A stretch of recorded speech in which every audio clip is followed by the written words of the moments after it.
Limit में आप जैसे इसका नाम है लिमिट, हिंदी में इसको बोलते हैं सीमा, और ठीक है, हिंदी में इसका नाम है सीमा। मतलब एक सीमा, एक बाउंड्री, एक लिमिट, ऐसा आपने वर्ड सुने होंगे। तो मैथमेटिक्स में इसका कैसे यूज है, मैथमेटिक्स में इसको हम कैसे समझ सकते हैं, ये सारी चीज़ें यहाँ समझ। तो देखिए क्या है कि आपको जैसे कोई एक आपने एक नंबर लाइन देखा होगा, नंबर लाइन वगैरह पढ़ा होगा, ये सिक्स स्टैंडर्ड वगैरह से ही आपको पढ़ने को मिल जाता है, सिक्स है सेवन्थ है, आपने पढ़ा होगा कभी। तो ये मिड में जीरो होता है, इधर पॉजिटिव वैल्यू होती है और इधर जो है निगेटिव वैल्यू होती है, इधर पॉजिटिव इधर निगेटिव, ऐसी वैल्यू होती है इधर। तो अब इसमें होता क्या है, पॉजिटिव निगेटिव वैल्यू होती है। तो यहाँ पर क्या होता है, जैसे सपोज आप वन पे, यहाँ -1 है, इधर 1 है, ठीक है, ऐसे यहाँ पर वैल्यू है।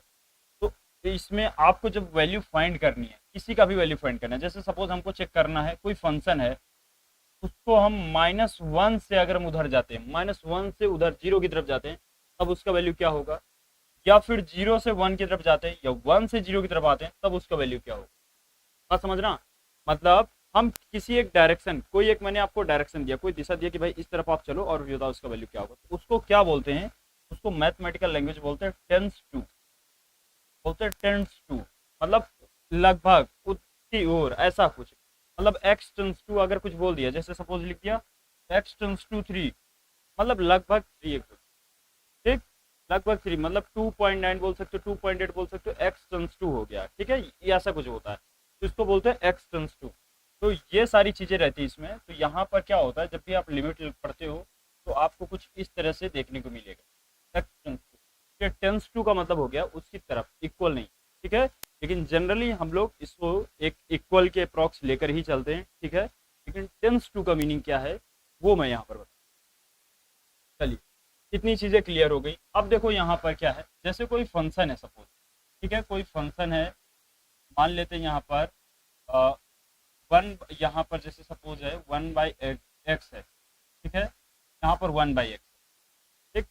आपने ये सारी चीज़ें डोमेन रेंज पे भी थोड़ी बहुत चीज़ें पढ़ी होंगी जो यहाँ पर पढ़ाई जा रही है, उनको समझिए। देखिए, अगर आप x का वैल्यू सपोज 0 रखते हो, ठीक है, x का वैल्यू सपोज 0 रखते हो, तो क्या वैल्यू देगा ये, क्या ये डिफाइन है, नॉट डिफाइन आएगा, ठीक है, इन्फिनाइट आएगा। क्या ये डिफाइन हुआ, डिनोमिनेटर जब 0 हो जाएगा तब उसका वैल्यू नहीं आएगा, वहाँ पर क्या हो जाएगा, फंक्शन डिफाइन नहीं होगा। क्या बोलते हैं इसका नाम, आपने पढ़ा होगा ना, नॉट डिफाइन, जो डिफाइन ना हो सके, बात समझ रहे हो।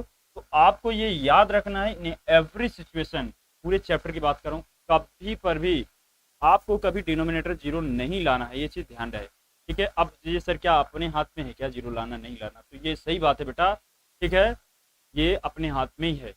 कैसे अपने हाथ में है 0 लाना नहीं लाना, ये अपने हाथ में इस तरह से है कि कई बार इसके और भी तरीके होते हैं, हम आपको यहाँ पर बताएंगे। तो अगर इस क्वेश्चन में, पर्टिकुलर क्वेश्चन में 0 बोलेगा तो यहाँ तो लिमिट डज नॉट एग्जिस्ट हो जाएगा, लिमिट एग्जिस्ट नहीं करेगा क्योंकि डिफाइन आएगा नहीं, ठीक है। तो इस चीज़ का ध्यान रहे कि लिमिट नॉट डिफाइन है। देखो इसका नॉट डिफाइन, या आप बोल सकते हो इनफाइनाइट। और हम चैप्टर कौन सा पढ़ रहे हैं बेटा, चैप्टर पढ़ रहे हैं लिमिट।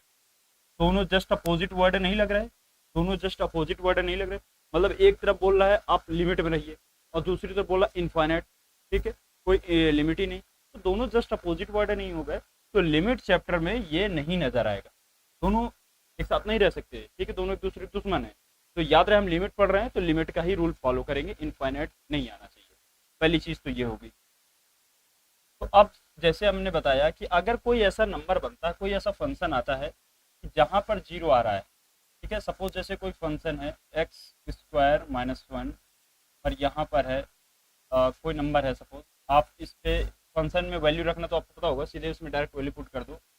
यहाँ पर है x² -3x + 2 है ये, ठीक है। अब हमें यहाँ पर आपसे बोला गया है ऐसा है लिमिट, लिमिट को आप LIM के भी नाम से देखे होंगे या LM, यहाँ पर ऐसे, यहाँ पर L भी लिखा रहता है, LIM, दोनों का मीनिंग सेम रहता है, लिमिट ही है। तो अगर जैसे यहाँ पर लिखा है लिमिट और यहाँ लिखा है x → 1 और ये फंक्शन लिखा हुआ है, ठीक। अब हमें इस फंक्शन का वैल्यू पता करना है।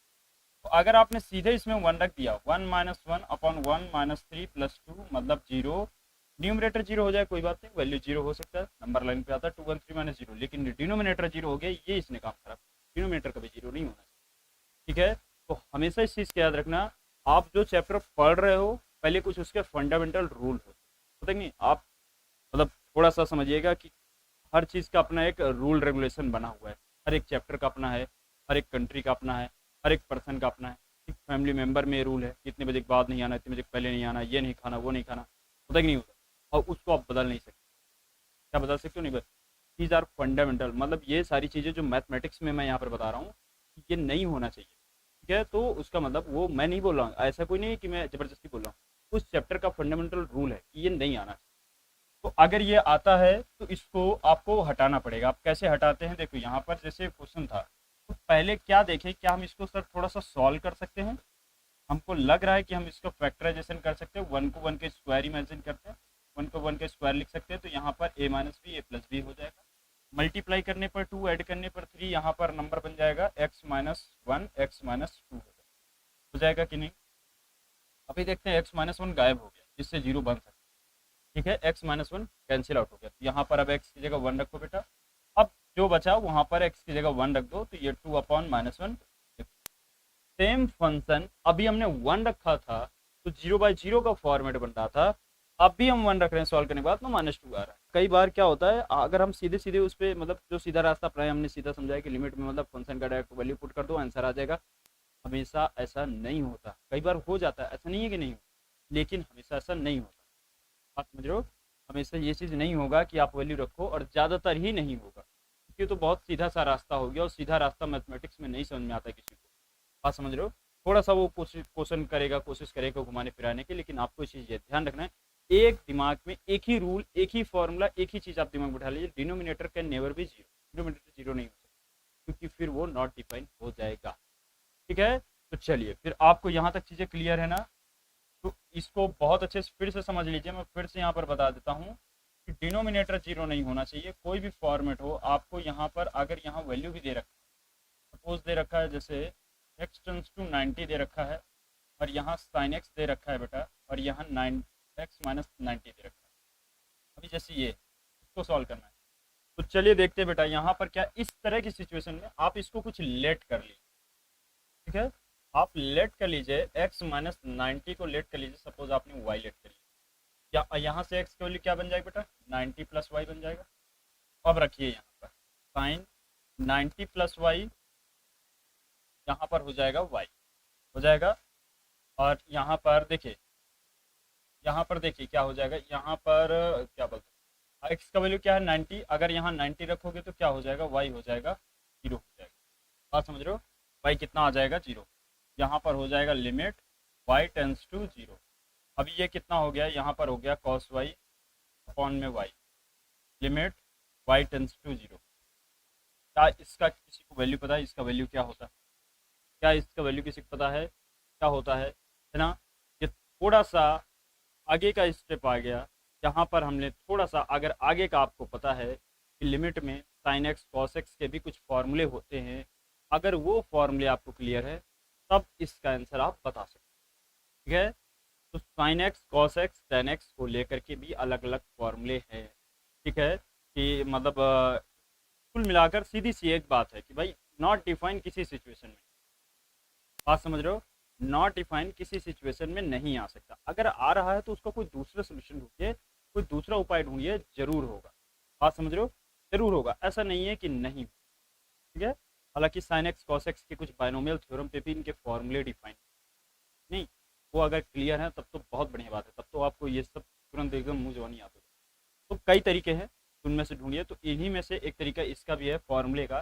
तो ये कॉस वाई अपॉन वाई पहली चीज़ में बता दो, तो नॉट डिफाइन नहीं होने वाला, क्योंकि यहाँ पर कोई ना कोई वैल्यू होगी। तो वो वैल्यू क्या होगी, जब हम अभी साइन कॉस वाई वगैरह फॉर्मूले जब डिस्कस करेंगे, तो उसको मैं अच्छे से एक्सप्लेन करूंगा यहाँ पर इसका क्या वैल्यू होगा, नॉट डिफाइन किसी सिचुएशन में। ठीक है,